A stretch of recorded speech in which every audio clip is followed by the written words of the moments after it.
Hi friends, Shrimata IAS and KS academy Vijayapura ಹಾಗೂ ಶ್ರೀಮಾತಾ ಸ್ಪರ್ಧಾ ತರಬೇತಿ ಕೇಂದ್ರ ಸಿಂಧಿ ಎರಡು ಸಂಸ್ಥೆಗಳ ಜಂಟಿಯಾಗಿ ಯೂಟ್ಯೂಬ್ ಚಾನಲ್ ಅನ್ನ ಅಥವಾ ಯೂಟ್ಯೂಬ್ ಚಾನಲ್ ಮೂಲಕ ವಿಡಿಯೋಗಳನ್ನ ಮಾಡಿ ಸ್ಪರ್ಧಾರ್ಥಿಗಳಿಗೆ ಅನುಕೂಲವಾಗಲಿ ಅನ್ನೋ ಉದ್ದೇಶಕ್ಕೋಸ್ಕರ ಸಾಕಷ್ಟು ವಿಡಿಯೋಗಳನ್ನು ಬಿಡ್ತಾ ಇದೀವಿ. ಅದರಲ್ಲಿ ಇವತ್ತು ನಾವು ಮಾಡಲಿರೋದು ಯಾವುದು ಅಂತ ಕೇಳಿದ್ರೆ ಫಿಸಿಕ್ಸ್ಗೆ ಸಂಬಂಧಿಸಿರತಕ್ಕಂತ ಒಂದು ಟಾಪಿಕ್. ಅದರಲ್ಲಿ ಶಕ್ತಿ ಅಂತಕ್ಕಂಥದ್ದು ಅಂತ ನೋಡ್ತೀವಿ ಸರ್. ಶಕ್ತಿ, ಸೊ ಶಕ್ತಿ ಅಥವಾ ಎನರ್ಜಿ ಅಂತ ನೋಡ್ತೀವಿ. ಯಾವ ಹೇಳ್ತೀರಾ ಶಕ್ತಿ ಅಂದ್ರೆ ಏನು?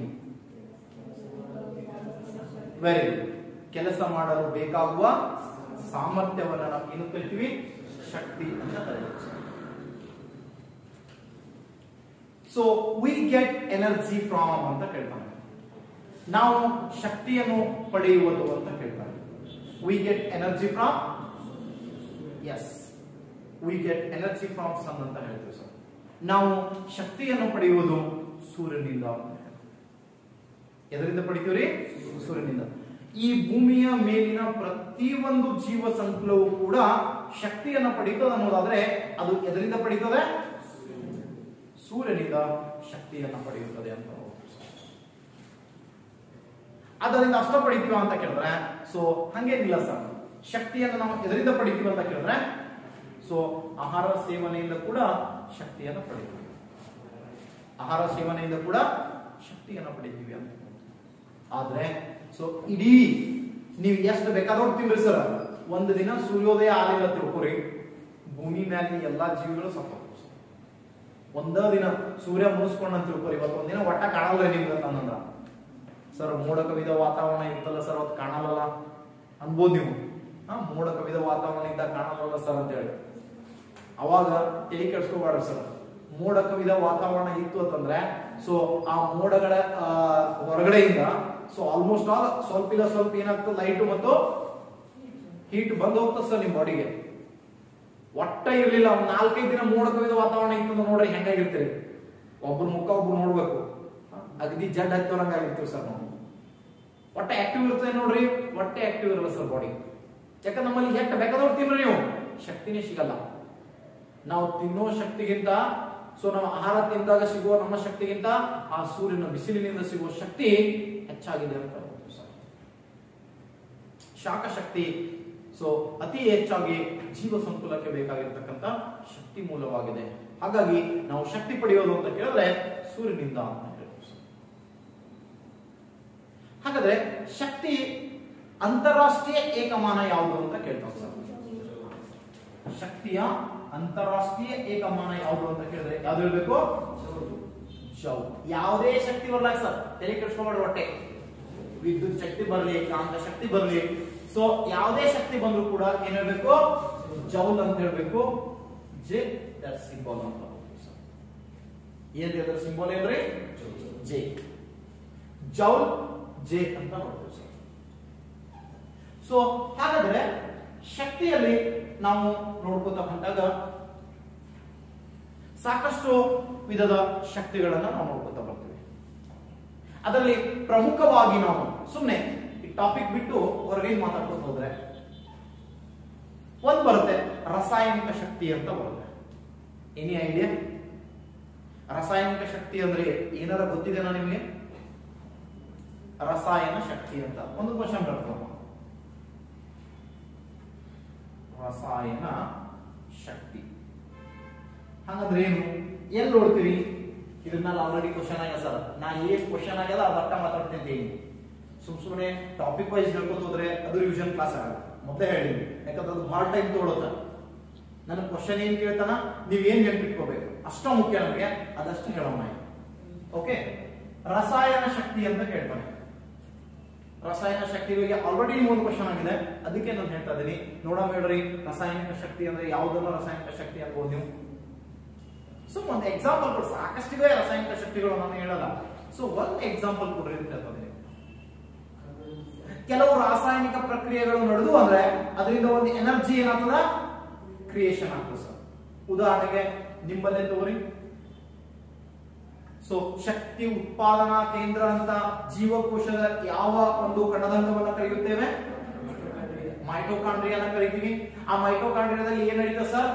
ಆಕ್ಸಿಜನ್, ಆಹಾರ, ಸೊ ಎರಡೂ ರಾಸಾಯನಿಕವಾಗಿ ಕೂಡ್ಕೋತಂದ್ರ ಎಟಿಪಿ ಮಾದರಿಯಲ್ಲಿ ಶಕ್ತಿ ಬಿಡುಗಡೆ ಆಗ್ತದ ಅಂತ ಹೇಳ್ತೀವಿ ನೀವು. ಅಲ್ಲೊಂದು ರಾಸಾಯನಿಕ ಪ್ರಕ್ರಿಯೆ ನಡೀತಂದ್ರ ಅಲ್ಲೊಂದು ಎನರ್ಜಿ ಕ್ರಿಯೇಷನ್ ಆಗ್ತದ ಅಂತ. ಹಂಗ ಸೊ ರಾಸಾಯನಿಕ ಶಕ್ತಿ ಅಂದ್ರೆ ಕೆಲವು ರಾಸಾಯನಿಕ ಪ್ರಕ್ರಿಯೆಗಳ ಮೂಲಕ ಶಕ್ತಿ ಬಿಡುಗಡೆ ಆಗುವುದನ್ನೇ ನಾವು ರಾಸಾಯನಿಕ ಶಕ್ತಿ ಎಂದು ಕರೆಯುತ್ತೇವೆ. ಬೆಸ್ಟ್ ಎಕ್ಸಾಂಪಲ್ ಅಂದ್ರ ಶುಷ್ಕ ಕೋಶ ಅಂತ. ಶುಷ್ಕ ಕೋಶ ಆರ್ ಡ್ರೈ ಸೆಲ್ ಅಂತ. ಶುಷ್ಕ ಕೋಶ ಅಥವಾ ಡ್ರೈ ಸೆಲ್. ನಿಮ್ಮ ಬ್ಯಾಟರಿ ಸೆಲ್ ಅದಲ್ಲ ಇದು ಮನೆಯಾಗ ಯೂಸ್ ಮಾಡ್ತಿಲ್ಲ, ಟಾರ್ಚ್ ಬ್ಯಾಟರಿಗಳಿಗೆ ಅದಕ್ಕೆ ಹಾಕ್ತಿಲ್ಲ, ಶೆಲ್ ಅದ ನೋಡ್ರಿ. ಆ ಶೆಲ್ ಅನ್ನ ನಾವು ಏನ್ ಕರಿತೀವಿ ಅಂತ ಕೇಳಿದ್ರೆ ಶುಷ್ಕ ಕೋಶ ಅಂತ ಕರಿತೀವಿ ಸರ್. ಡ್ರೈ ಸೆಲ್ ಅಂತ ಕರಿತೀವಿ, ಒಣ ಶೆಲ್ಲು ಅಂತ ಕರಿತೀವಿ. ಆ ಶುಷ್ಕ ಕೋಶ ಅಥವಾ ಡ್ರೈ ಸೆಲ್ ಕಾರ್ಯನಿರ್ವಹಿಸುವ ವಿಧಾನ ಯಾವುದು ಅಂತ ಪ್ರಶ್ನೆ ಕೇಳೋಣ. ರಾಸಾಯನಿಕ ಶಕ್ತಿಯನ್ನ ಅದೇನ್ ಮಾಡ್ತದ? ವಿದ್ಯುತ್ ಶಕ್ತಿಯಾಗಿ ಪರಿವರ್ತಿಸುತ್ತದೆ. ರಾಸಾಯನಿಕ ಶಕ್ತಿಯನ್ನು ಏನ್ ಮಾಡ್ತದ? ವಿದ್ಯುತ್ ಶಕ್ತಿಯಾಗಿ ಪರಿವರ್ತಿಸುತ್ತದೆ. ಇದಾದ್ಮೇಲೆ ಅಣುಶಕ್ತಿ ಅಂತ ಕೇಳ್ತಾನೆ. ಸುಮ್ಮನೆ ನೆನಪಿಟ್ಕೋತವ್ರಿ, ಅಣುಶಕ್ತಿ. ಸೊ ಅಣುಶಕ್ತಿಯಲ್ಲಿ ಎರಡು ನಾವು ನೋಡ್ತೀವಿ ಸರ್ ಪ್ರಮುಖವಾಗಿ. ಸೊ ಎರಡು ಕ್ರಿಯೆಗಳು ನೋಡ್ತೀವಿ. ಒಂದು ಅಣುವಿನ ಸಮ್ಮಿಲನ, ಎರಡನೇದು ಸೊ ಅಣುವಿನ ವಿಧಳನ ಅಂತ. ಅಣುಶಕ್ತಿ ನೋಡ್ತೀವಿ. ಅಣುಶಕ್ತಿಯಲ್ಲಿ ಅಣುವಿನ ಸಮ್ಮಿಲನದಿಂದ ಕೂಡ ಶಕ್ತಿ ಬಿಡುಗಡೆ ಆಗುತ್ತೆ, ಅಣುಗಳು ವಿಧಳನಗೊಳ್ಳುವುದರಿಂದ ಕೂಡ ಶಕ್ತಿ ಬಿಡುಗಡೆ ಆಗುತ್ತೆ. ಆದರೆ ಇಡೀ ಎಲ್ಲಾ ಶಕ್ತಿಗಳಲ್ಲಿ ಅತ್ಯಂತ ಪ್ರಭಾವಿ ಶಕ್ತಿ ಯಾವುದು ಅಂತ ಕೇಳಿದ್ರೆ ಸಮ್ಮಿಲನ ಶಕ್ತಿ.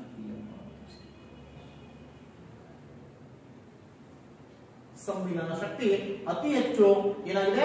ಶಕ್ತಿಯುತವಾಗಿರ್ತಕ್ಕಂಥದ್ದು ಅಂತ ನೋಡ್ತೀವಿ. ಅತಿ ಹೆಚ್ಚು ಕಿಲೋ ಕ್ಯಾಲೋರಿ ಶಕ್ತಿಯನ್ನು ಹೊಂದಿರತಕ್ಕಂಥದ್ದು ಯಾವುದು ಅಂತ ಕೇಳಿದ್ರೆ ಸಮ್ಮಿಲನ ಶಕ್ತಿ ಅಂತ ನೋಡ್ತೀವಿ. ಇಲ್ಲಿ ಹೈಡ್ರೋಜನ್ ಪ್ಲಸ್ ಹೈಡ್ರೋಜನ್ ಕಣಗಳು ಸೇರಿ ಏನಾಗ್ತದೆ ಅಂತ ಕೇಳಿದ್ರೆ ಹೀಲಿಯಂ ಕಣಗಳಾಗುವ ಮೂಲಕ ಎರಡು ಹಗುರವಾದ ವಸ್ತುಗಳು ಸೇರಿ ಅಥವಾ ಅಣುಗಳು ಸೇರಿ ಒಂದು ಭಾರವಾದ ಅಣುವನ್ನು ರಚನೆ ಮಾಡುವ ಮೂಲಕ ಏನಾಗ್ತದೆ ಅಂತ ಕೇಳಿದ್ರೆ ಸಮ್ಮಿಲನ ಕಾರ್ಯ ನಡೆಯುತ್ತದೆ.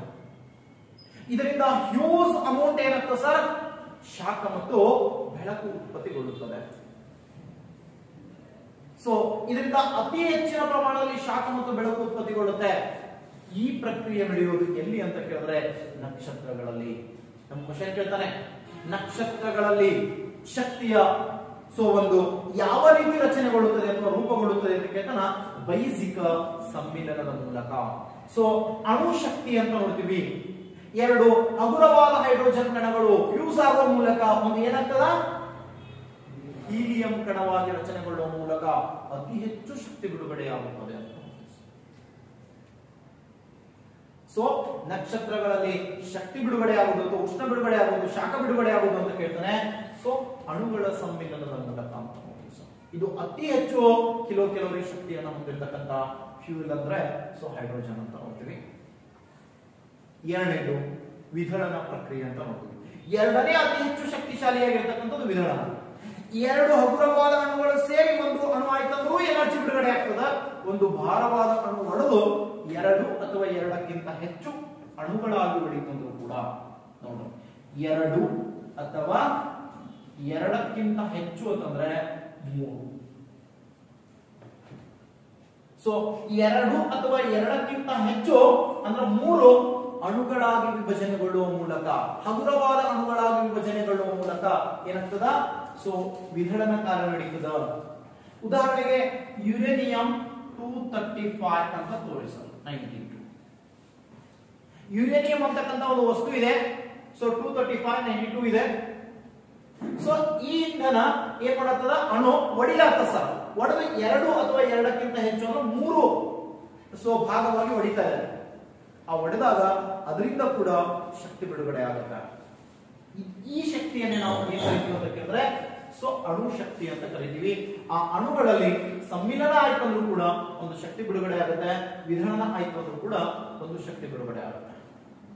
ಸೊ ಈ ವಿಧಳನ ಬಂದಾಗ ಸೊ ಮತ್ತೆ ಎರಡು ರೀತಿ ವಿಧಳನ ಪ್ರಕ್ರಿಯೆ ಅಂತ ನೋಡ್ತೇವೆ ಸರ್. ಸೊ ವಿಧಳನದಲ್ಲಿ ನಾವು ಒಂದು ನಿಯಂತ್ರಿತ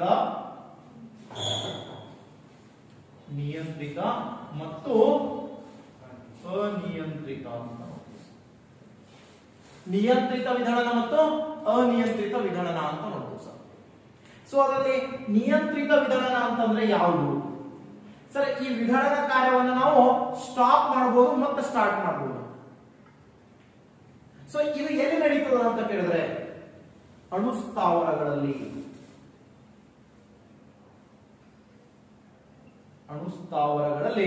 ಸೊ ಏನ್ ನಡೀತದೆ ಅಂತ ಕೇಳಿದ್ರೆ ಬೈಸಿಕ ವಿಧಳನ ಕಾರ್ಯ ನಡೆಯುತ್ತದೆ. ಆ ವಿಧಳನ ಕಾರ್ಯ ಹೇಗಿರುತ್ತೆ ಅಂತ ಕೇಳಿದ್ರೆ ನಿಯಂತ್ರಣದಲ್ಲಿರುತ್ತದೆ. ನಮಗೆ ಎಷ್ಟು ಬೇಕೋ ಅಷ್ಟು ನ್ಯೂಟ್ರಾನ್ ಕಣಗಳನ್ನು ಕೊಡುವ ಮೂಲಕ ಅದನ್ನ ಏನ್ ಮಾಡ್ತೀವಿ, ವಿಧಳನವನ್ನ ಮಾಡಿಸುತ್ತಾ ಹೋಗುತ್ತೇವೆ. ಯಾವಾಗ ನ್ಯೂಟ್ರಾನ್ ಕಣ ಕೊಡೋದು ಸ್ಟಾಪ್ ಮಾಡ್ತೀವಿ ಅವಾಗ ವಿಧಳನ ಸ್ಟಾಪ್ ಮಾಡ್ತೀವಿ. ಸೊ ಅಣುಸ್ಥಾವರಗಳಲ್ಲಿ ವಿಧಳನ ನಿಯಂತ್ರಣದಲ್ಲಿರುತ್ತದೆ. ಆದರೆ ಅದೇ ಅಣುಬಾಂಬಿನಲ್ಲಿ ಅಂತ ಕೇಳ್ತಾರೆ ಸರ್. ಅಣುಬಾಂಬ್ ಅಂತ ಕರೀತೀವಿ ಅಥವಾ ನ್ಯೂಕ್ಲಿಯರ್ ಬಾಂಬ್ ಅಂತ ಕರೀತೀವಿ. ಸೊ ಅಣುಬಾಂಬ್ ನಲ್ಲಿ ಅಂತ ಕೇಳ್ತಾನೆ ಸರ್. ಅಣುಬಾಂಬ್ ನಲ್ಲಿ ಅಂತ ಕೇಳಿದ್ರೆ ಸೊ ಅನಿಯಂತ್ರಣ ಅಂತ ಕರೀತೀವಿ ಸರ್.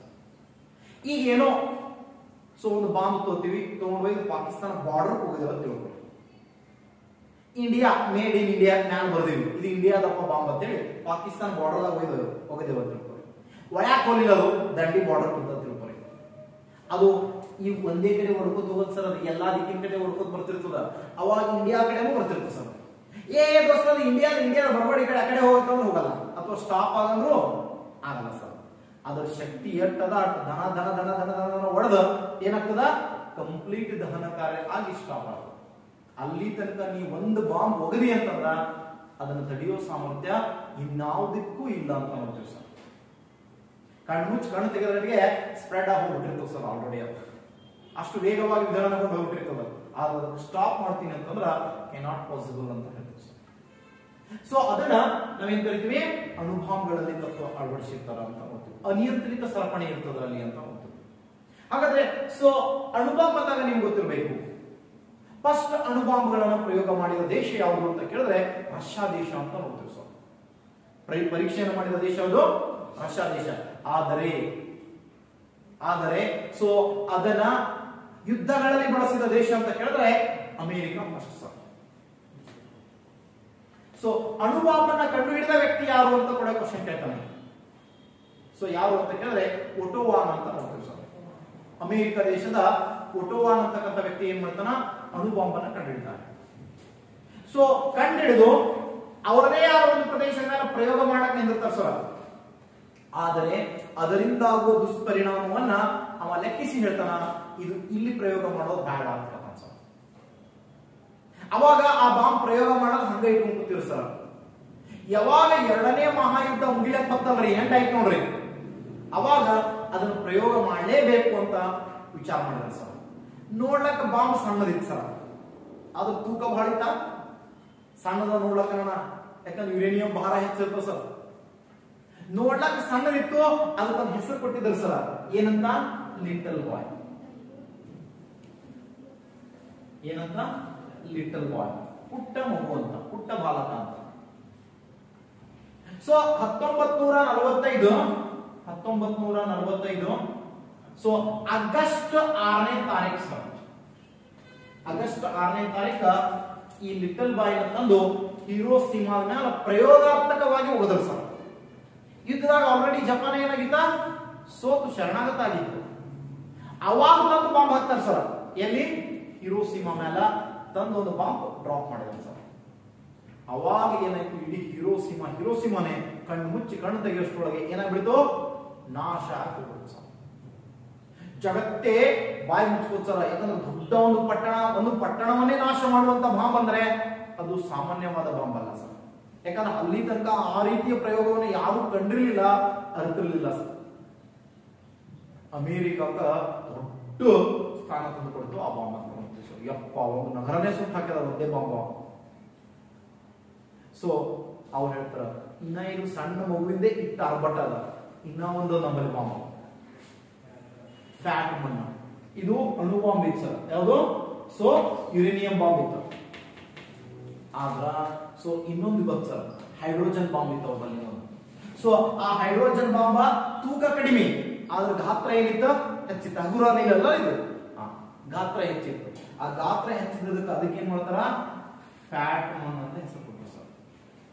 ದಪ್ಪ ಮನುಷ್ಯ ಫ್ಯಾಟ್ ಮನ್ ಅಂತ.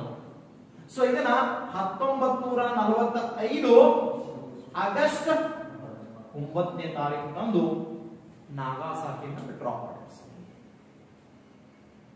ಜಪಾನ್ ದೇಶದ ನಾಗಾಸಾಕಿ ಅಂತಂದ್ರೆ ಡ್ರಾಪ್ ಮಾಡ್ತಾರ.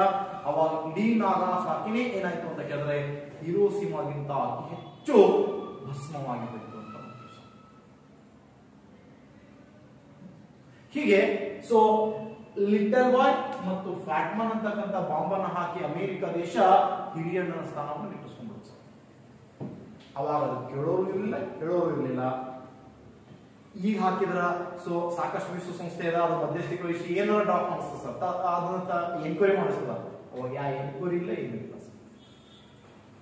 ಎರಡು ಮನುಷ್ಯರ ಮೇಲೆ ಪ್ರಯೋಗ ಮಾಡಿ ಒಂದು ದೊಡ್ಡ ದೊಡ್ಡ 2 ನಗರಗಳನ್ನೇ, ಜಪಾನ್ ದೇಶದ 2 ನಗರಗಳನ್ನೇ ಸುಟ್ಟು ಹಾಕಿಬಿಟ್ಟು ಅಂತ. ಇವುಗಳನ್ನೇ ನಾವು ಅಣುಶಕ್ತಿ ಅಂತ ಕರಿತೀವಿ ಸರ್, ಪರಮಾಣು ಶಕ್ತಿ ಅಂತ ಕರಿತೀವಿ. ಸೊ ಆ ಅಣುಶಕ್ತಿಗಳಿಂದ ನಾವು ಏನ್ ಮಾಡ್ತೀವಿ, ಸೊ ಬಾಂಬ್ಗಳನ್ನ ಕರಿತೀವಿ. ಆದ್ರೆ ಒಂದು ಕಾನ್ಸೆಪ್ಟ್ ಗೊತ್ತಿರಲಿ, ಈ 2 ಬಾಂಬುಗಳು ಕಾರ್ಯನಿರ್ವಹಿಸುವುದು ಅಂತ ಕೇಳ್ತಾನೆ ಸರ್. 2 ಬಾಂಬುಗಳು ಕಾರ್ಯನಿರ್ವಹಿಸುವುದು ಅಂತ ಕೇಳ್ತಾನ. ಸೊ ಯಾರು ಶಕ್ತಿಯನ್ನ, ಆಲ್ಬರ್ಟ್ ಐನ್ಸ್ಟೀನ್ ಸರ್. ಸೊ ಸಣ್ಣ ಒಂದು ಫಾರ್ಮುಲಾ ಹೇಳ್ತಾನೆ sir, E is equal to mc square. Energy is equal to mass into speed of light ಅಂತ ನೋಡ್ತೀವಿ ಸರ್. ಅಷ್ಟು ಇರುತ್ತೆ. ಸಣ್ಣ ಸೂತ್ರ ಸರ್ ಇದು, E is equal to mc square. But ದೊಡ್ಡ ಕಾರ್ಯಗಳು ನಮ್ ಕ್ವಶನ್ ಕೇಳ್ತಾನೆ, ಅವ್ರೇನೋ ಪುಣ್ಯಾತ್ಮ, ಸೊ ಇವು ಕತ್ತಲದಾಗ ಉಳಿತಾವ, ಮುಂದ ಬೆಳಕು ಮಾಡ್ಕೊಂಡು ಸ್ವಲ್ಪ ಇರ್ಲಿ ಅನ್ನೋದಕ್ಕೋಸ್ಕರ ಈ ರೀತಿ ನಾವು ಬೆಳಕನ್ನ ಪಡಿಬಹುದು, ರಾಶಿಯನ್ನ ಬೆಳಕನ್ನಾಗಿ, ಬೆಳಕನ್ನ ಶಕ್ತಿಯಾಗಿ, ಶಕ್ತಿಯನ್ನ ಮತ್ತೆ ಬೆಳಕಾಗಿ ಪರಿವರ್ತನೆ ಮಾಡಬಹುದು ಅನ್ನುವಂತ ಸಣ್ಣ ಒಂದು ಸೂತ್ರ ಮಾಡಿಕೊಟ್ಟೋದು ಸರ್. ಆದ್ರೆ ಅದನ್ನ ತಗೊಂಡು ನಾವೇನ್ ಮಾಡ್ಕೊಂಡೆವು, ಕಂಡು ಹಿಡಿದೀವಿ ಇಲ್ಲ ಅನ್ನಲ್ಲ. ಸೊ ಹೈಡ್ರೋಜನ್ ತಗೊಂಡು ನಾವೇನ್ ಮಾಡ್ತಾ ಇದೀವಿ, ವಿದ್ಯುತ್ತನ್ನಾಗಿ ಬಳಸ್ಕೊತಾ ಇದೀವಿ. ಸೊ ಅದೇ ರೀತಿ ಯುರೇನಿಯಂ ವಸ್ತುವನ್ನ ತಗೊಂಡು ವಿಧಾನದ ಮೂಲಕ ವಿದ್ಯುತ್ತನ್ನಾಗಿ ಬಳಸ್ತಾ ಇದೀವಿ ಅಣುಸ್ಥಾವರಗಳಲ್ಲಿ. ಆದರೆ ಅದ್ರ ಜೊತೆಗೆ ಅದೇ ಸೂತ್ರ ಇಟ್ಕೊಂಡು ಬಾಂಬುಗಳನ್ನು ಕೂಡ ಕಂಡುಹಿಡಿದವು ಸರ್.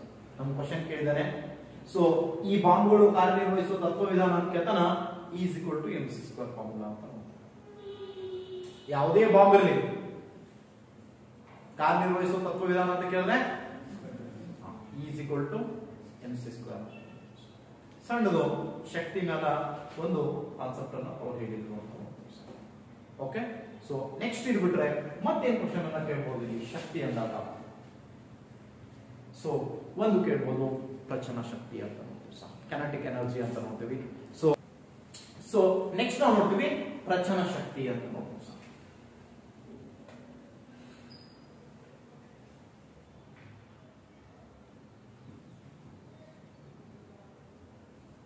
ಪ್ರಚನ ಶಕ್ತಿ. ಸೊ ಪ್ರಚನ ಶಕ್ತಿ ಅಂತಂದ್ರೆ ಕೆನೆಟಿಕ್ ಎನರ್ಜಿ ಅಂತ ನೋಡ್ತೀವಿ. ಸೊ ಹಾಗಾದ್ರೆ ಪ್ರಚನ ಶಕ್ತಿ ಅಂದ್ರೆ ಏನು? ಸೊ ಇದು ನೀವು ಎಲ್ಲಿ ಕಾಣಲಿಕ್ಕೆ ಸಾಧ್ಯ ಇದೆ? ಸೊ ಈ ಪ್ರಚನ ಶಕ್ತಿಯನ್ನ ನಾವು ಹೇಗೆಲ್ಲ ಕರಿತೀವಿ ಅಂತ ಕೇಳಿದ್ರೆ, ಪ್ರಚನ ಶಕ್ತಿಯನ್ನ ನಾವು ಸೊ ಸ್ಥಾನದಿಂದ ಪಡೆದ ಶಕ್ತಿ, ಸ್ಥಾನದಿಂದ ಪಡೆದ ಶಕ್ತಿ, ಸ್ಥಾನದಿಂದ ಪಡೆದ ಶಕ್ತಿ, ಅಥವಾ ಜಗ್ಗಿ ಇಟ್ಟ ಶಕ್ತಿ,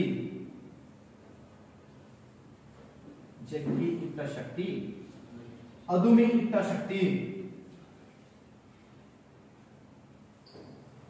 ಅದುಮಿ ಇಟ್ಟ ಶಕ್ತಿ, ಅಥವಾ ಸೊ ಸಂಗ್ರಹಿತ ಶಕ್ತಿ,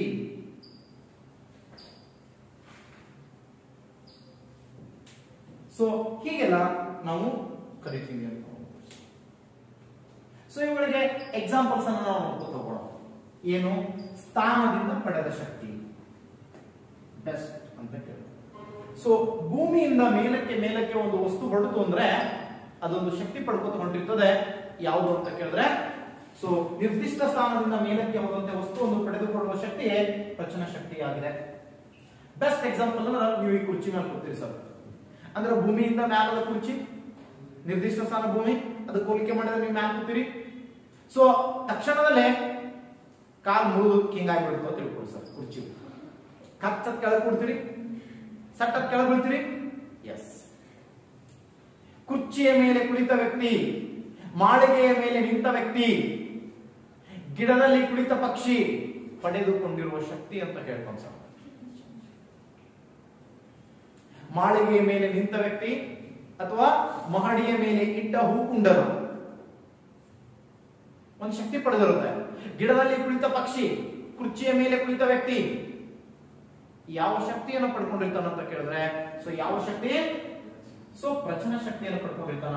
ಆ ವಸ್ತುವಿನ ಸ್ಥಾನ, ನಿರ್ದಿಷ್ಟ ಸ್ಥಾನದಿಂದ ಮೇಲಕ್ಕೆ ಹೋದಂತೆ ವಸ್ತುವನ್ನು ಪಡೆದುಕೊಳ್ಳುವ ಶಕ್ತಿ ಅದಾಗಿರುತ್ತೆ. ನೆಕ್ಸ್ಟ್ ನೋಡೋಣ, ಜಗ್ಗಿ ಇಟ್ಟ ಶಕ್ತಿ ಅಂತ ನೋಡೋಣ ಸರ್. ಒಂದು ವಸ್ತುವನ್ನ ನಾವು ಜಗ್ಗಿ ಇಟ್ಟೆವು ಅಂತಂದ್ರೆ ಆ ಜಗ್ಗಿ ಹಿಡಿದಾಗ ಸೊ ಅದರಲ್ಲಿ ಒಂದು ಶಕ್ತಿ ಕ್ರಿಯೇಷನ್ ಆಗ್ತದ. ಅದನ್ನೇ ನಾವು ಏನ್ ಕರಿತೀವಿ? ರಚನ ಶಕ್ತಿ ಅಂತ ಕರಿತೀವಿ. ಉದಾಹರಣೆಗೆ ಆಟ ಆಡಿರಿ ಸರ್ ಸಣ್ಣವರಿದ್ದಾಗ. ಸೊ ದೇವ್ರು ಕಾಣಿಸ್ತೀನಿ ಬಾಯಿಲ್ಲ ಅಂತ ಹೇಳಿ ಒಂದು ರಬ್ಬರ್ ಕೂಡ ಸರ್ ಕೈ ಹಾಕಿದ್ದಿಲ್ಲ, ಜಗ್ ನೋಡೋಣ ನಿನ್ ಶಕ್ತಿ ಎಟ್ಟದ ಅಂತ ಹೇಳಿ ಅವನಿಗೆ ಜಗ್ಲಾಕ್ ಬಿಡೋದು, ಪಟ್ಟನೆ ನೀವು ಕೈ ಬಿಟ್ಬಿಡೋದು. ಹೋಗಿ ಸಟ್ಟದವ್ರಿಗೆ ಬಡಿತದ, ಪ್ರೆಷರ್ಲೆ ಬಡಿತದ. ನೀವು ಬಡಿಸ್ಕೊಂಡಿರ್ತೀರಿ ಸರ್ ಒಂದ್ಸಲ, ನಿಮ್ಗೊಬ್ರು ಯಾರ ಮಾಡಿರ್ತಾರೆ, ದೇವ್ರು ಕಾಣಿಸಿರ್ತಾರ, ಅದಕ್ಕೆ ನೀವು ಮತ್ತೊಬ್ಬರಿಗೆ ಕಾಣಿಸ್ತಿರ್ತೀರಿ. ಮಾಡಿರಲಿ ಸಣ್ಣವರಿದ್ದಾಗ. ಎಸ್, ಅದ್ರಾಗ ಒಂದು ಶಕ್ತಿ ಬಿಡುಗಡೆ ಆಗ್ತದೆ ಸರ್, ಹಿಂಗ್ ಜಗ್ಗಿದ್ರಿ ಅಂದ್ರೆ ರಬ್ಬರ್. ಅದಾದ್ಮೇಲೆ ಅರ್ಚರಿ ಬಿಲ್ಲು ನೋಡ್ರಿ, ಹಿಂಗ್ ಬಿಲ್ ಬಿಡೋದಲ್ಲ ಸರ, ಹಿಂಗ್ ಮಾಡಿ ಬಿಲ್ಲನ್ನ ಅರ್ಚರಿಯನ್ನ ಜಗ್ಗಿಡಿಯೋದು. ಅರ್ಚರಿಯನ್ನ ಜಗ್ಗಿ ಹಿಡಿದಾಗ ಅದರಲ್ಲಿ ಒಂದು ಎನರ್ಜಿ ಕ್ರಿಯೇಷನ್ ಆಗಿರ್ತದೆ ಸರ್. ಜಸ್ಟ್ ಬಿಟ್ರೆ ಮೂವ್ ಆಗ್ತದ, ಚಲನ ಶಕ್ತಿಯಾಗಿ ಪರಿವರ್ತನೆ ಬರ್ತಿರ್ತದೆ. ಜಗ್ಗಿ ಇಟ್ಟ ಏನ್ರಿ ಬಿಲ್ಲು. ತೊಟ್ಟು ನಿಂತ ಕವಣೆ, ಹಿಂಗ್ ಮಾಡಿ ಕವಣಿ ಜಗ್ಗಿ ಹಿಡಿದಿರ್ತೀವಿ ನೋಡ್ರಿ, ಕವಣಿ ಹೊಡಿಲಕ್ಕ. ಕವಣೆಗಳು ಹೊಡೆದಿರಿ ಜೀವನದಾಗ. ಮೊದಲೆಲ್ಲ ಯುದ್ಧಗಳಲ್ಲಿ ಕವಣೆಯನ್ನು ಬಳಸ್ತಿದ್ದೆವು, ಈಗ ಪದಗಳನ್ನ ಪಕ್ಷಿ ಹೊಡ್ಲಿಕ್ಕೆ ಬಳಸ್ತಾ ಸರ್. ಪಕ್ಷಿ ಹಾವಳಿ ಜಾಸ್ತಿ ಆಗಿದ್ದಕ್ಕ ಹೇಳಿಟ್ಟು ಸೊ ಪಕ್ಷಿಗಳನ್ನ ಹೊಡಿತಾ ಇದ್ವಿ ನೋಡಿ. ಮೊದಲು ಕವಣೆಗಲ್ಲನ್ನ ಯುದ್ಧಗಳಲ್ಲಿ ಬಳಕೆ ಮಾಡ್ತೀವಿ ಸರ್. ಕೈಯಿಂದ ಉರಿಯೋದಕ್ಕಿಂತ ಕವಣೆಯಿಂದ ಹೊಡೆದ್ರೆ ಬಾದುರು ಹೋಗ್ತದೆ ಸರ್, ಬಾದುರು ಶಕ್ತಿಯುತವಾಗಿರುತ್ತೆ. ಅದಕ್ಕೋಸ್ಕರ ಕವಣೆಗಲ್ಲಗಳನ್ನ ಹಿಂಗ್ ಮಾಡಿ ಜಗ್ಗಿ ಕವಣೆ ಹಿಡಿದಿರ್ತಿದ್ದೆವು ಸರ್. ಹಿಂಗ್ ಮಾಡಿ ಬಿಟ್ರೆ ಶವ್ ಅಂತ ಕಲ್ಲು ಹೋಗ್ತಿತ್ತು. ಅಥವಾ ಈ ಪಕ್ಷಿಯದು ಹೊಡಿತಿರ್ತಾರ, ಅದಕ್ಕೆ ಏನು ಕರಿತೀವಿ? ಏನ್ರಿ? ಗುಲಾಲ್ ಅಂತ ಕರಿತಿದ್ದೇವೆ ಸರ್ ನಾವರ. ನೀವೇನ್ ಕರಿತೀರಿ? ಸೊ ಕಲ್ಲ ನಿಂಗಿಟ್ಟ ಈ ಪಕ್ಷಿಗಳಿಗೆ ಹೊಡಿತಿದ್ದೇವೆ ಒಂದು ಸರ್. ಪಕ್ಷಿಗಳಿಗೆ ಹೊಡಿತೀವಿ ನೋಡ್ರಿ, ಆ ರಬ್ಬರ್ನ ಹಿಂಗ್ ಜಗ್ಗಿಟ್ಟ ಬಿಟ್ಬಿಡ್ತೀವಿ. ಸೊ ಅದನ್ನ ಜಗ್ಗಿ ಇಟ್ಟ ಶಕ್ತಿ ಅಂತ ಕರಿತೀವಿ ಸರ್. ಇದು ಬಿಡ್ರಿ, ಅವು ಚಿಕ್ಕ ಮಕ್ಕಳ ಆಟಿಕೆ ಸಾಮಾನ್ಯ ಇರ್ತಾವ ನೋಡ್ರಿ. ಹಿಂಗ್ ಮಾಡಿ ದಾರ ಹಿಂಗ್ ಮಾಡಿ ಜಗ್ಗಿದ್ರಿ ಅಂದ್ರೆ ಕಾರಿಗೆ ಬಿಟ್ರೆ ಕಾರ್ ಸರ್ರ ಓಡ್ತಿರ್ತಾವ ಸರ್. ಅಥವಾ ಹಿಂಗ್ ಮಾಡಿ ದಾರ ಜಗ್ಗಿದ್ರಂದ್ರ ಡಗ ಡಗ ಡಗ ಡಗ ಡಗ ಬಡಿತಿರ್ತಾವ ನೋಡ್ರಿ.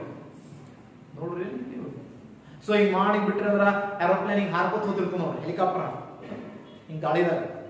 ಸೊ ಆ ದಾರವನ್ನು ಹಿಂಗ್ ಜಗ್ಗಿದ್ರಿ ಅಂದ್ರ ಅದರ ಒಂದು ಶಕ್ತಿ ಸಂಗ್ರಹಗೊಳ್ಳುತ್ತೆ. ಸೊ ಅದುವೇ ಯಾವುದು? ಜಗ್ಗಿ ಇಟ್ಟ ಶಕ್ತಿ ಅಂತ ನೋಡ್ತೀವಿ. ಸೊ ನೆಕ್ಸ್ಟ್ ಕಾನ್ಸೆಪ್ಟ್ ನಾವು ನೋಡ್ತೀವಿ, ಜಗ್ಗಿ ಇಟ್ಟ ಶಕ್ತಿ. ಸೊ ಅದು ಪ್ರಚನ ಶಕ್ತಿಗೆ ಉದಾಹರಣೆ ನೋಡ್ತೀವಿ. ಅದುವಿ ಇಟ್ಟ ಶಕ್ತಿ. ಅದುವಿ ಇಡೋದು, ಒಂದು ಸ್ಪ್ರಿಂಗ್ ನ ಹಿಂಗ್ ಮಾಡಿ ಒತ್ತಿಡ್ರಿ ಸರ್. ಉದಾಹರಣೆಗೆ ನೋಡ್ರಿ, ಏನಿಲ್ಲ ಗೊತ್ತಿಲ್ಲ, ಚಿಕ್ಕ ಮಕ್ಕಳು ಆಡೋ ಬಂದೂಕ್ ಇರ್ತಾವ ನೋಡ್ರಿ, ಅದ್ ಮುಂದೆ ಕುದ್ದೊಂದೊಂದು ಇದು ಇರ್ತದ ನೋಡ್ರಿ. ಸೊ ಅದು ಹಿಂಗ್ ಮಾಡಿ ಒತ್ತಿದ್ರೆ ಒಳಗ ಒತ್ತಿ ಸ್ಪ್ರಿಂಗ್ ಒತ್ತಿ ಕೂತಿರ್ತದ ಸರ್. ಕೆಳಗೆ ಹಿಂಗ್ ಮಾಡಿ ಹೊಡೆದ್ರಂದ್ರ ಸರ್ಕನೆ ಹೋಗ್ತದ ನೋಡ್ರಿ. ಆಟ ಆಡಿದ್ರಿ? ಎಸ್. ಸೊ ನಿಮ್ ಪೆನ್ ಇರ್ತಾವ ನೋಡ್ರಿ, ಚಟ್ ಟಚ್ ಮಾಡಿದ್ರೆ ಆಟ ಕೂತಿರ್ತದ, ಮತ್ತೊಂದ್ಸಲ ಚೆಕ್ ಮಾಡಿದ ಮ್ಯಾಕ್ ಆಗ್ತದ ಸರ್. ಹಿಂಗ್ ಮಾಡಿ ಹಿಂಗ್ ಅದು ಬಿಡ್ತೀರಿ. ಚೆಕಪ್ ಗೇರ್ ಇರ್ತಾವ ನೋಡ್ರಿ, ಕೆಳಗೆ ಚೆಕಪ್ ಗೇರ್ಗಳು. ಸೊ ಸ್ಪ್ರಿಂಗ್ ಇರ್ತದ ನೋಡ್ರಿ, ಹಿಂಗ್ ಮಾಡಿ ಸೊ ಆ ಬ್ಯಾಲೆನ್ಸ್ ಮೇಂಟೈನ್ ಮಾಡ್ತಿರ್ತದ ಸರ್. ಅದು ಕುಂಚಿ ಗಿಂಚಿ ಬಿತ್ತಂದ್ರ ತಗ್ಗಿ ಬಿತ್ತಂದ್ರೆ ಸೊ ಅದು ಏನಾಗ್ತದ, ಬ್ಯಾಲೆನ್ಸ್ ಮೇಂಟೈನ್ ಮಾಡಕ್ ಇರುತ್ತೆ. ಸೊ ಅಲ್ಲಿ ಏನ್ ಹಿಂಗ್ ಸ್ಪ್ರಿಂಗ್ ಹಿಂಗ್ ಇದು ಆಗ್ತಾವ ನೋಡ್ರಿ, ಅದು ಯಾವ ಶಕ್ತಿ ಅಂತ ಕರಿತೀವಿ? ಅದನ್ನ ಅದು ಇಟ್ಟ ಶಕ್ತಿ ಅಂತ ಕರಿತೀವಿ. ಸೊ ಅದೇ ರೀತಿ ಸ್ಪ್ರಿಂಗ್ ಅನ್ನ ನಾವು ಏನ್ ಮಾಡ್ತೀವಿ, ಸಂಗ್ರಹಿತ ಶಕ್ತಿ ಅಂತ ಕರೀತೀವಿ ಸರ್. ನೆಕ್ಸ್ಟ್ ಬಿಡ್ರಿ, ಇನ್ನೊಂದು ಸಂಗ್ರಹಿತ ಶಕ್ತಿ ಅಂತ ಹೋಗ್ತೀವಿ. ಸಂಗ್ರಹಿತ ಶಕ್ತಿ ಅಂತಂದಾಗ ಇದಕ್ಕ ನಾವು ಎರಡು ರೀತಿ ನೋಡ್ಬೋದು ಸರ್. ಒಂದು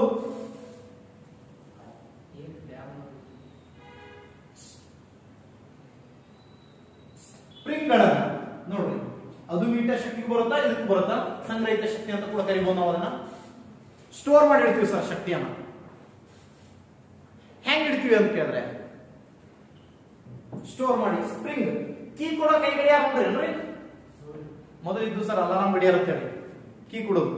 ಸೊ ಹಿಂಗ್ ಮಾಡಿ ಕೀನ ಹಿಂಗೆ ಹಿಂಗೆ ಹಿಂಗೆ ಕೊಟ್ರೆ ಅಂದ್ರ ಅದ್ರೊಳಗೊಂದು ಶಕ್ತಿ ಸಂಗ್ರಹಗೊಳ್ತಿತ್ತು ಸರ್. ಸ್ಪ್ರಿಂಗ್ ಏನಾಗ್ತಿತ್ತ, ಹಿಂಗ್ ಸುತ್ಕೊಂಡು ಸುತ್ಕೊಂಡು ಸುತ್ಕೊಂಡು ಶಕ್ತಿ ಸಂಗ್ರಹಗೊಳಿಸ್ಕೊತಿತ್ತು. ಸೊ ಯಾವಾಗ ಕೀ ಕೊಡೋದು ಬಿಟ್ರಿ ಅಂದ್ರ ಸಣ್ಣಗೆ ಗಡಿಯಾರ ತಿರ್ಕೋತ್ ಹೋಗ್ತಿತ್ತು ಸರ್. ತಿರ್ಕೋತ ದಿನಕ್ಕೆ ಒಂದ್ಸಲ ಕೀ ಕೊಟ್ರೆ ಅಂತ ಸಾಕು ಸರ್, ಅದು ದಿನಕ್ಕೆ ಒಂದ್ಸಲ ಚಂತನ ಗಡಿಯಾರ ತಿರುಗ್ತಿತ್ತು. ಅದಕ್ಕೆ ಶೆಲ್ ಇಲ್ಲ ಏನಿಲ್ಲ ಅಂತ ಇಲ್ಲ ಸರ್. ಅದು ಕ್ವಶನ್ ಕೇಳ್ತಾನ. ಅದನ್ನ ನಾವು ಸಂಗ್ರಹಿತ ಶಕ್ತಿನೂ ಅನ್ಬೋದು, ಅದು ಇಡಕ್ಕಾಗಲ್ಲ ಸರ್ ಅದನ್ನ ಸ್ಪ್ರಿಂಗ್ ಅನ್ನ. ಸೊ ಸ್ಟೋರ್ ಮಾಡಿ ಇಟ್ಕೋತೀವಿ ಅದನ್ನ. ಸ್ಪ್ರಿಂಗ್ ಅನ್ನ ತಿರುಗಿಸಿ ತಿರುಗಿಸಿ ಸ್ಟೋರ್ ಮಾಡಿ ಇಡ್ತೀವಿ ಅದನ್ನ, ಶಕ್ತಿ ಸಂಗ್ರಹ ಮಾಡಿ ಇಡ್ತೀವಿ. ಅದು ತಾನೇ ಯೂಸ್ ಹಾಕೋತಿ ಏನಾಗ್ತದ, ಸೊ ಸ್ಪ್ರಿಂಗ್ ಅಲ್ಲಿ ಇರ್ತಕ್ಕಂಥ ಎನರ್ಜಿ ತಗೊಂಡು ಆ ಮುಳ್ಳು ತಿರುಗ್ಕೋತ ಹೋಗ್ತದೆ ಸರ್. ಇದು ಚಂದ ಅರ್ಥ ಆಗಿಲ್ಲ ಅಂದ್ರ ಸಣ್ಣ ಮಕ್ಕಳು ಆಟಿಗೆ ಆಡೋ ಸಾಮಾನ್ಯ ಮುಂದೆ ಹೋಗ್ತೇನೆ ಸರ್. ಈಗ ಕೀ ಕೊಡೋದು ಹಿಂಗ ಹಿಂಗ ಹಿಂಗ ಹಿಂಗ ಚಾವಿ ಕೊಟ್ಬಿಟ್ರಿ ಅಂದ್ರ ಸೊ ಒಂದ್ ಸೌಂಡ್ ಜೀಪ್ ಕೊಡ್ತಿರ್ತಾವ ನೋಡ್ರಿ. ಅಥವಾ ಆ ಸಣ್ಣ ಮಕ್ಕಳು ಆಡೋ ಇದು ಇರ್ತದೆ ನೋಡ್ರಿ, ಡಬಡಿ ಬಳಸೋದು. ಸೊ ಹಿಂಗ್ ಕೀ ಕೊಟ್ಬಿಟ್ರಿ ಅಂದ್ರೆ ಡಬ ಡಬ ಡಬ ಡಬ ಡಬ ಹಿಂಗ್ ಬಿಡಿತಿರ್ತದೆ ನೋಡ್ರಿ. ಎಸ್, ಅದ್ ಹೆಂಗ್ ಬಡಿತದ ಅಂದ್ರೆ ಅದ್ರಲ್ಲಿ ಒಂದು ಶಕ್ತಿ ಸಂಗ್ರಹ ಮಾಡಿರ್ತೀವಿ ಸ್ಪ್ರಿಂಗ್ ಅಲ್ಲಿ, ಅದನ್ನ ಕೀ ಕೊಡೋ ಮೂಲಕ ಸಂಗ್ರಹ ಮಾಡಿರ್ತೀವಿ. ಸೊ ಅದು ಕೂಡ ನಾವು ಯಾವ ಶಕ್ತಿ ಅಂತ ಕರಿತೀವಿ, ಸಂಗ್ರಹಿತ ಶಕ್ತಿ ಅಂತ ಕರಿತೀವಿ. ಸ್ಪ್ರಿಂಗ್ ಗಳಲ್ಲಿ ಅದನ್ನ ಸ್ಟೋರ್ ಮಾಡಿ ಇಟ್ಕೋತೀವಿ, ಅದನ್ನ ಬೇಕಾದಾಗ ಯೂಸ್ ಮಾಡ್ಕೋತೀವಿ ಅಂತ. ಸೊ ಇನ್ನೊಂದು ನೀರನ್ನ ಸಂಗ್ರಹ ಮಾಡ್ತೀವಿ ಸರ್. ರಾಸಿಗಟ್ಟಲೆ ವಸ್ತುಗಳನ್ನ ಸಂಗ್ರಹ ಮಾಡಿದೀವಿ ಅಂತಂದ್ರೆ ಅದರಿಂದ ಒಂದು ಶಕ್ತಿ ಸಿಗ್ತದೆ ಸರ್. ಸೊ ನೀರು, ಉದಾಹರಣೆಗೆ ನೀರನ್ನು ಸ್ಟೋರ್ ಮಾಡಿಡೋ ಸರ್. ನೀರನ್ನು ಒಂದ್ ನೀರು ತೋರಿ, ಸೊ ಒಂದು ಕೊಡ ತೋರಿ ಸರ್. ಬರೀ ಒಂದು ಕೊಡ ಇದೆ, ಕೊಡದಲ್ಲಿ ನೀರನ್ನ ಏನ್ ಮಾಡ್ರಿ, ಸಂಗ್ರಹ ಮಾಡಿರಿ. ಅಥವಾ ಒಂದು ಸಿಂಟ್ಯಾಕ್ಸ್ ಇದೆ, ಸಿಂಟ್ಯಾಕ್ಸ್ ನಲ್ಲಿ ನೀರನ್ನ ಸ್ಟೋರ್ ಮಾಡಿದ್ವಿ. ಅಥವಾ ಒಂದು ಅಣೆಕಟ್ಟನ್ನ ಕಟ್ಟಿ ನೀರನ್ನ ಸಂಗ್ರಹ ಮಾಡಿದ್ರಿ. ಅಥವಾ ಒಂದು ಅಣೆಕಟ್ಟು, ಕೆರೆ ನೋಡ್ರಿ, ಅಣೆಕಟ್ಟು, ಕೆರೆ, ಕೊಡ. ಸರ್ ಮತ್ತೇನ್ರಿ, ಏನು ಸಿಂಟ್ಯಾಕ್ಸ್. ಸೊ ಇವುಗಳಲ್ಲಿ ನಾವು ನೀರನ್ನ ಸಂಗ್ರಹ ಮಾಡ್ಕೋತೀವಿ ಸರ್. ಅವುಗಳಲ್ಲಿ ನೀರನ್ನ ಸಂಗ್ರಹ ಮಾಡ್ಕೋತೀವಿ. ಅವುಗಳಲ್ಲಿ ಒಂದು ಏನಿದೆ, ಶಕ್ತಿ ಸಂಗ್ರಹಗೊಂಡಿದೆ ಅಂತ ಸರ್. ಆ ಶಕ್ತಿಯೇ ಯಾವುದು ಅಂತ ಕೇಳಿದ್ರೆ ಸೊ ಪ್ರಚನ ಶಕ್ತಿಯಾಗಿದೆ. ಅಣೆಕಟ್ಟಿನ ನೀರಿನಲ್ಲಿ ಇರ್ತಕ್ಕಂಥ ಶಕ್ತಿ ಅಂತ ಕೇಳ್ತಾನೆ, ಕೆರೆಯ ನೀರಿನಲ್ಲಿ ಇರ್ತಕ್ಕಂಥ ಶಕ್ತಿ ಅಂತ ಕೇಳ್ತಾನೆ, ಕೊಡದಲ್ಲಿ ಇರ್ತಕ್ಕಂಥ ನೀರಿನಲ್ಲಿ ಇರುವ ಶಕ್ತಿ ಅಂತ ಕೇಳ್ತಾನೆ. ಕೊಡಕೊಂತು ತೊಡೆ ಸರ ನೀರು ಉದ್ರಿ ಜಿಗಿತವೇನಿಲ್ಲ, ಅದ ಶಕ್ತಿ ಸರ್. ಇನ್ನ ಸಿಂಟ್ಯಾಕ್ಸ್ ಫುಲ್ ತುಂಬಿತ್ತಂದ ನೋಡ್ರಿ. ಅಥವಾ ಹಾಲು ಬಾಳ ಇತ್ತು, ಬೋರ್ಡಿನ ಮ್ಯಾಲ ಇತ್ತು ನೀರ್ ಅಂತಂದ್ರ ಕೆಳನಲ್ಲಿ ಚೌ ಮಾಡಿದ್ರೆ ಬಹಳ ಫಾಸ್ಟ್ ಬಿತ್ತಿರ್ತ ಸರ್ ನೀರು. ಹೌದಾ, ಅದ ನೀರ್ ಖಾಲಿ ಆಗಕ್ ಬಂತಂದ್ರ ಸಣ್ಣ ಹೋಗ್ಲಿಕ್ಕೆ ಚಲೋ ಹೊತ್ತು ಅವಾಗ ಹೇಳ್ತೀವಿ, ನೀರ್ ಖಾಲಿ ಆಗಕ್ ಬಂದ ಕಾಣ್ಕೊಂಡು ಯಾಕೆ ಸ್ಲೋ ಇಲ್ಲ ಅಂತ ಹೇಳ್ತೀವೇನಿಲ್ಲ.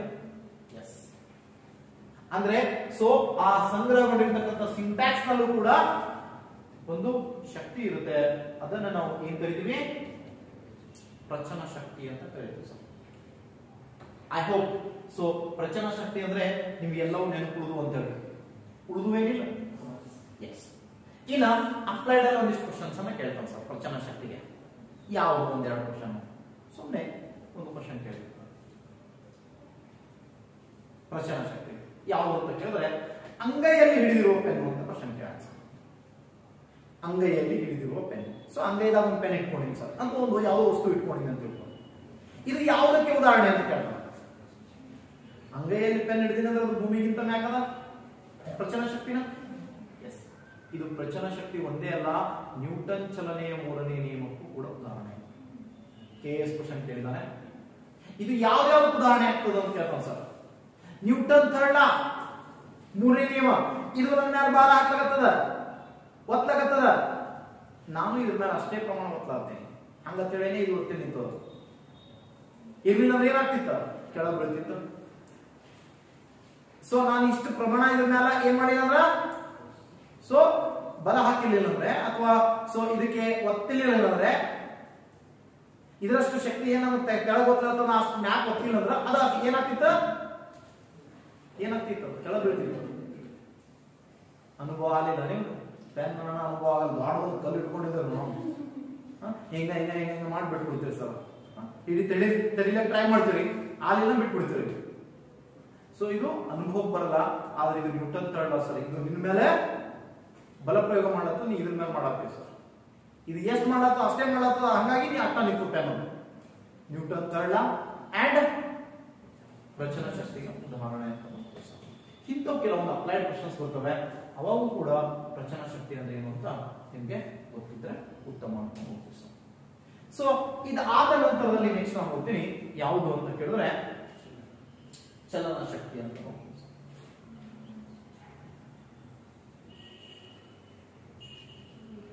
ಚಲನ ಶಕ್ತಿ ಒಂದು ವಸ್ತು ಚಲನೆಯಲ್ಲಿರ್ತಕ್ಕಂಥ ಒಂದು ವಸ್ತು ಒಂದು ಶಕ್ತಿಯನ್ನು ಪಡ್ಕೊಂಡಿರ್ತದೆ ಸರ್. ಅದನ್ನೇ ನಾವು ಚಲನ ಶಕ್ತಿ ಅಂತ ಕರಿತೀವಿ. ಉದಾಹರಣೆಗೆ ಸೊ ಒಂದು ಫ್ಯಾನ್ ತಿರುಗ್ತಾ ಇದೆ. ಈಗ ನೋಡ್ರಿ, ಆ ಫ್ಯಾನ್ ಬಟನ್ ಆಫ್ ಮಾಡಿದ್ರೆ ತಿಳ್ಕೊರಿ. ಫ್ಯಾನ್ ಬಟನ್ ಆಫ್ ಮಾಡಿದ್ರು ಕೂಡ ಒಂದು ನಿಮಿಷ ಅಥವಾ 20 ಸೆಕೆಂಡ್ 30 ಸೆಕೆಂಡ್ ಫ್ಯಾನ್ ಏನಾಗ್ತಿರ್ತೀನ ತಿರುಗ್ತಾನೆ ಇರುತ್ತೆ. ಕಾರಣ ಅಂತ ಕೇಳಿದ್ರೆ ಅದು ಫ್ಯಾನ್ ಫಸ್ಟ್ ತಿರುಗೋ ಮುಂದೆನೆ ಒಂದು ಶಕ್ತಿ ಪಡ್ಕೊತಿರ್ತದ, ಅದುವೇ ಚಲನ ಶಕ್ತಿ. ಪ್ರತಿಯೊಂದು ಚಲನೆಯಲ್ಲಿರ್ತಕ್ಕಂಥ ವಸ್ತುಗಳು ಕೂಡ ಒಂದು ಶಕ್ತಿಯನ್ನು ಪಡ್ಕೊಂಡಿರ್ತವೆ, ಅದನ್ನೇ ನಾವು ಚಲನ ಶಕ್ತಿ ಎಂದು ಕರೆಯುತ್ತೇವೆ. ಹರಿಯುತ್ತಿರುವ ನೀರು, ಸೊ ಅರ್ಚನೆಯಿಂದ ಬಿಟ್ಟ ಬಿಲ್ ಬಿಟ್ಟಿರ್ತೀವಿ, ಸೊ ಬಿಲ್ ಹೊಡ್ಕೋತ ಹೊಂಟಿರ್ತದ, ಅದು ಬೀಸುವ ಗಾಳಿ, ಎಲ್ಲವೂ ಕೂಡ ಶಕ್ತಿಯನ್ನು ಪಡ್ಕೊಂಡಿರ್ತಾವ ಅಂತ ಹೇಳ್ತೀವಿ. ಅದನ್ನೇ ನಾವು ಚಲನ ಶಕ್ತಿ. ಉದಾಹರಣೆಗೆ ನೋಡಿ, ವೇಗದ ಬಾಲರ್ ಒಬ್ಬನು ಬಾಲನ್ನು ಹಾಕಿದ ನಂತರ ಕೂಡ ಸ್ವಲ್ಪ ಮುಂದಕ್ಕೆ ಹೋಗುತ್ತಾನೆ, ಅಥವಾ ಒಲಿಂಪಿಕ್ ಓಟಗಾರನು ತನ್ನ ಗುರಿ ಮುಟ್ಟಿದ ನಂತರವೂ ಕೂಡ ಸ್ವಲ್ಪ ಮುಂದಕ್ಕೆ ಹೋಗುತ್ತಾನೆ. ಸೈಕಲ್ ಸವಾರನು ಸೈಕಲ್ ಅನ್ನು ತುಳಿಯುತ್ತಿರುವಾಗ ನೋಡ್ರಿ, ಸೈಕಲ್ ಅನ್ನು ತುಳಿಯುತ್ತಿರುವಾಗ ಸೊ ಸೈಕಲ್ ಪೈಡಲ್ ತುಳಿಯುವುದನ್ನು ಸ್ವಲ್ಪ ಸಮಯ ನಿಲ್ಲಿಸಿದರೂ ಕೂಡ ಸೈಕಲ್ ಮುಂದಕ್ಕೆ ಹೋಗುತ್ತದೆ. ಇವೆಲ್ಲವೂ ಯಾವುದಕ್ಕೆ ಉದಾಹರಣೆ ಅಂತ ಕೇಳ್ತಾನೆ ಸರ್. ಎಲ್ಲವೂ ಚಲನ ಶಕ್ತಿಗೆ ಉದಾಹರಣೆಯಾಗಿವೆ. ಯಾವುದು ಉದಾಹರಣೆಗಿವೆ? ಚಲನ ಶಕ್ತಿಗೆ ಉದಾಹರಣೆಯಾಗಿವೆ ಅಂತ ಒಟ್ಟು ತಲೆಯಾಗ ಬರ್ಲಿ. ಯಾವುದರ ಚಲನೆಯಲ್ಲಿತ್ತು, ಮೋಷನ್ ಅಲ್ಲಿ ಇತ್ತು ಅಂದ್ರೆ ನಾವು ಹೇಳ್ಕೊಂಡ್ಬಿಡ್ಬೇಕು. ಸೊ ಅದರಲ್ಲಿ ಒಂದು ಎನರ್ಜಿ ಇದೆ ಅಂತ. ಅದು ಯಾವ ಎನರ್ಜಿ ಅಂತ ಕೇಳಿದ್ರೆ ಚಲನೆಯ ಎನರ್ಜಿ. ಇಷ್ಟು ಗೊತ್ತಿದ್ರೆ ಚಲನ ಶಕ್ತಿ ಸುಮ್ಮನೆ ಸಿಕ್ಕಾಪಟ್ಟೆ ಥಿಂಕ್ ಮಾಡಿ ಸೊ ತಿಳ್ಕೊಳ್ಳೋದೇನಿಲ್ಲ. ಆದ್ರೆ ಕ್ವಶನ್ ನೀವು ಥಿಂಕ್ ಮಾಡೋ ಕ್ವಶನ್ ಕೇಳತ್ತ ಸರ್. ಹೆಂಗ್ ಕೇಳ ನೋಡ್ರಿ, UPSC ಕ್ವಶನ್ ಇದೆ. ಸೊ ಅದು ಆಲ್ರೆಡಿ KS ಆಗ್ಯದ ಕಾಣುತ್ತೆ. ಒಂದು ಅಪ್ಲೈಡ್ ಕ್ವಶನ್ ಕೇಳ, ಏನು ಹಾರಾಡುತ್ತಿರುವ ವಿಮಾನ ಅಥವಾ ಹಾರಾಡುತ್ತಿರುವ ಪಕ್ಷಿ, ಇವು 3 ಕ್ವಶನ್ ಆಗ್ಯಾವ ಸರ್. ಹಾರಾಡುತ್ತಿರುವ ವಿಮಾನ ಕೇಳ ಒಂದ್ಸಲ ಹಾರಾಡುತ್ತಿರುವ ಪಕ್ಷಿ ಕೇಳ್ತಾನೆ, ಇನ್ನೊಂದ್ಸಲ ಮಹಡಿಯ ಮೇಲೆ ಚಲಿಸುತ್ತಿರುವ ವ್ಯಕ್ತಿ ಅಂತ ಕೇಳ್ತಾನೆ ಸರ್. ಮಹಡಿಯ ಮೇಲೆ ಚಲಿಸುತ್ತಿರುವ ವ್ಯಕ್ತಿ ಅಂತ ಕೇಳ್ತಾನೆ. ಹಾರಾಡುತ್ತಿರುವ ವಿಮಾನ ಅದು ಹಾರಾಕತ್ತದ, ಹೌದಾ? ಹಾರಾಡುತ್ತಿರುವ ಪಕ್ಷಿ ಅದು ಹಾರಾಕತ್ತದ. ಚಲಿಸುತ್ತಿರುವ ವ್ಯಕ್ತಿ ಅವನು ನಡೆದಾಡಕತ್ತಾನ, ಹಂಗಂತಂದ್ರ ಮೋಷನ್ ಆಗದಾನ, ಒಂದ್ ಶಕ್ತಿ ಪಡ್ಕೊಂಡನ, ಚಲನ ಶಕ್ತಿ ಇದೆಯಾ ಅವನಲ್ಲಿ? ಎಸ್. ಮತ್ತ ಮಹಡಿ ಅಂದಾಗ ಭೂಮಿ ಬಿಟ್ಟು ಮ್ಯಾಕ್ ಅದನ, ಸೊ ಆಕಾಶದಾಗ ಹಾರಾಡತ್ತವ, ಎರಡು ಹಾರಾಡತ್ತವ. ಸೊ ಎರಡು ವಾಯುಮಂಡಲದಲ್ಲಿ ಹಾರಾಡ್ತಾ ಇರತ್ತಂದ್ರೆ ಅವು ಭೂಮಿ ಬಿಟ್ಟು ಮ್ಯಾಕ್ ಅವ ಅಂದ್ರೆ ಪ್ರಚನ ಶಕ್ತಿ ಪಡ್ಕೊಂಡವ, ಚಲನೆಯಲ್ಲಿ ಅದಾವ ಅಂದ್ರ ಚಲನ ಶಕ್ತಿ ಪಡ್ಕೊಂಡವ. ಹಾಗಾಗಿ ಈ 3 ಘಟನೆಗಳಲ್ಲೂ ಕೂಡ ಪ್ರಚನ ಮತ್ತು ಚಲನ ಎರಡೂ ಶಕ್ತಿ ಇದೆ. ಕ್ವಶನ್ ಕೇಳ್ತಾನೆ, ಯಾವ ಶಕ್ತಿ ನಾವು ನೋಡ್ತೀವಿ ಅಂತ ಕೇಳ್ತಾನೆ ಸರ್. ಪ್ರಚನ ಶಕ್ತಿ, ಚಲನ ಶಕ್ತಿ, ಹಿಂಗೊಂದು ಇನ್ನೊಂದು ಎರಡು ಕೊಟ್ಟಿರ್ತಾನೆ, ಕೊಟ್ಟು ಕೇಳ್ತಾನೆ A ಮತ್ತು B ಮತ್ತು C ಹಿಂಗ್ ಕೊಟ್ಟಿರ್ತಾನೆ. ಅವಾಗ ನಾವೇನ್ ಹೇಳ್ಬೇಕಂದ್ರೆ ಸೊ ಚಲನ ಶಕ್ತಿ ಮತ್ತು ಪ್ರಚನ ಶಕ್ತಿ ಎರಡನ್ನು ಈ ರೀತಿ ಕೇಳಿದ್ರೆ ಒಂದಿಷ್ಟು ಅಪ್ಲೈಡ್ ಕ್ವಶನ್ ಇಲ್ಲಿ ಕೇಳ್ಬೋದು ಅಂತ ನೋಡ್ತೀವಿ ಸರ್. ಇವು ನಮಗೆ ಶಕ್ತಿ ಅಂದಾಗ ಮೋಸ್ಟ್ ಇಂಪಾರ್ಟೆಂಟ್ ಆಗಿ ಗೊತ್ತಿರಬೇಕಾದ ಕಾನ್ಸೆಪ್ಟ್. ಇದು ಬಿಟ್ಟರೆ ಸಾಕಷ್ಟು ಶಕ್ತಿ ಅಂದ್ರೆ ಏನು, ಅದು ಏನು, ಯಾವ ರೀತಿ ಫಾರ್ಮುಲಾ ಹಚ್ಚಿ ಮಾಡಿ ಲೆಕ್ಕಗಳು ಕೇಳ್ತಾನೆ. ಸೊ ಯಾವುದಕ್ಕೆ ಸಮನಾಗಿರುತ್ತೆ, ಸೊ ಅವೆಲ್ಲ ನಮ್ಗೆ ಬೇಕಾಗಿಲ್ಲ. ಜಸ್ಟ್ ಇಷ್ಟು ನಮಗೆ ಮೋಸ್ಟ್ ಇಂಪಾರ್ಟೆಂಟ್ ಆಗಿ ಗೊತ್ತಿದ್ರೆ ಸಾಕು ಸರ್. Okay, thank you.